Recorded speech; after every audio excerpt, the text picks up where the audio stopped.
Hey, welcome back. It's Joe Zarzaur with Dr. Malone. Dr. Malone is a board-certified internal medicine physician that works with us here at the firm. You know, many of these videos have some kind of legal slant because obviously that's what we're in the business of, personal injury work. However, a lot of these videos don't have a direct connection to what we do here at the firm in personal injury cases.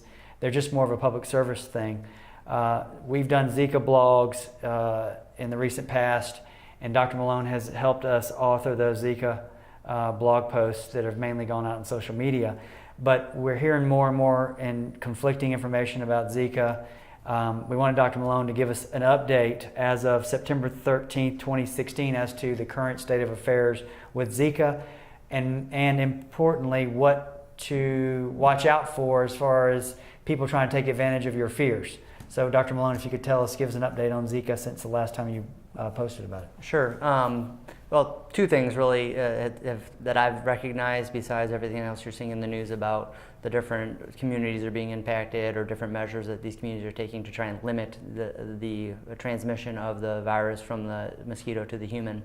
One of them is an infected human can be infected and not know it, or it can be just rather vague and innocent symptom profile that they survive a couple of days laying in bed and they're back at it, no big deal, I had Zika and never even got diagnosed. Or I got diagnosed, I went home, I just took care of myself, I stayed hydrated, slept it off, so to speak. Well, what is a possible complication down the road, though rare, is something that you do need to be aware of, and it's what we call a demyelinating syndrome. The diagnosis is termed Guillain-Barré syndrome, for the folks that diagnose. So you've explained one term that we don't understand with another term we don't understand. Exactly. So Guillain-Barré, just like everything else in medicine, has got to be named after the people who first recognized it, named it, whatever it was years ago. Anyhow, what it is all of the nerves that supply electricity to your muscles, to your arms, your legs, to what I'm doing right now, are firing from my brain, down my arm, back up my arm, and they're surrounded in insulation, which allows it to conduct faster, back and forth, back and forth. Without that insulation, it doesn't conduct at all. Well, that insulation, your body has an allergic reaction to something that's insulted it, like this virus, and it can be 4 weeks later, it can be 2 months later, and all of a sudden that insulation evaporates, so to speak. And so without that insulation, the nerve is still there, but it just can't conduct from here down to here. So what happens is these people show up to their doctor's office or to an emergency department and they're saying, I'm clumsy, I can't walk, my feet feel like they're numb, I can see them, they're barely moving, and it's an ascending paralysis. It starts on your feet and moves up.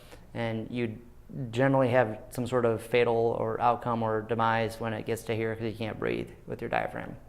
So that sounds serious. Recognizing that I'm clumsy, I feel like I'm almost like I'm having a stroke. Is there treatment for this? There is, and it's get to a hospital. What do they do for you? Antibiotics? No, it's in extreme cases they can it's basically filtering your blood to get rid of the antibodies that are causing the attack against your nerve fibers. And those insulation things in your nerve fibers will grow back, or you can regenerate use of your nerves. Yeah. Okay. Again, but it's usually a long drawn process if you survive.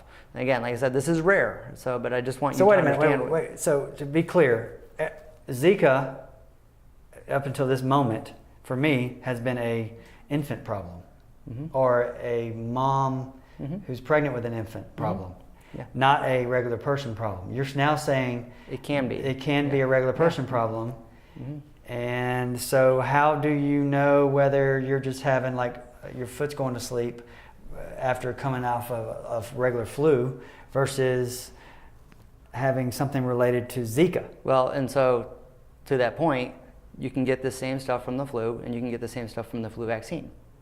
Okay, this is just another thing to be aware of, So are the chances greater to get this kind of nerve injury from Zika versus the flu?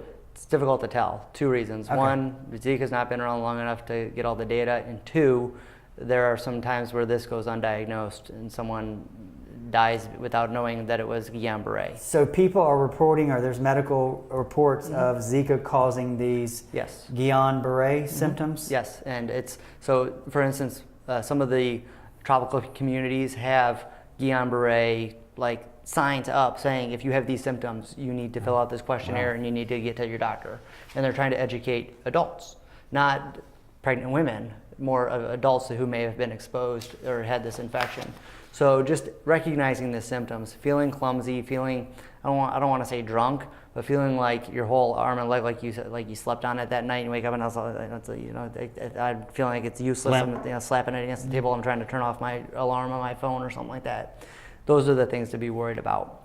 And you get to an ER, and a lot of times it's missed in the ER because, again, it's so vague and all the tests will look normal, and then someone will come back a couple days later and my symptoms have gotten worse and my exam has gotten worse as well, and they say, this is Guillain-Barré until proven otherwise, you're getting admitted to the hospital. Wow. And you can support someone through it with IV fluids, and then if they continue to progress and you need to keep escalating your care, there are other measures that can be taken.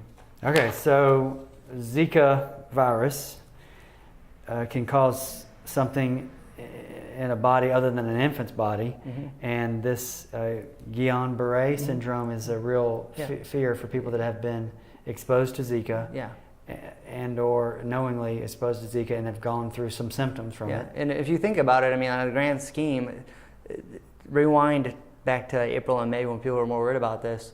Where we are now, so many months down the road, is when you're starting to see these adults have these symptoms. So of course, now it's starting to manifest. Okay. We didn't think that back in April and May. We knew the complications with the infants and the babies and all that. So now, just as you would expect, we're starting to see some of the adult stuff to watch out for. I guess prevention is probably the best answer for this. In other words, try not to get bit by a mosquito, wear long sleeves, wear bug spray, don't go outside, limit your time mix outside rather. Yeah, and I'll add one other point, and this is, it's apart from the medical side of things, that I have noticed some of these fraudulent type ads or the snake oil kind of ads saying, oh, we got the cure for Zika, we're selling it online, you can order this and act now and you get 2 for the price of 1. There's no cure for Zika, and so if someone's claiming that they're selling the oil you need to use to get rid of it, then you're being taken. If someone's selling a more effective garment to wear because it covers further down your arms or legs or whatever, that's great, but don't buy any devices that claim to be the cure. Good advice. Thank you. If you have any questions about Zika or any other personal injury topic, we can be found on the web at Zarzaurlaw.com or 855-HIRE-JOE. Thank you.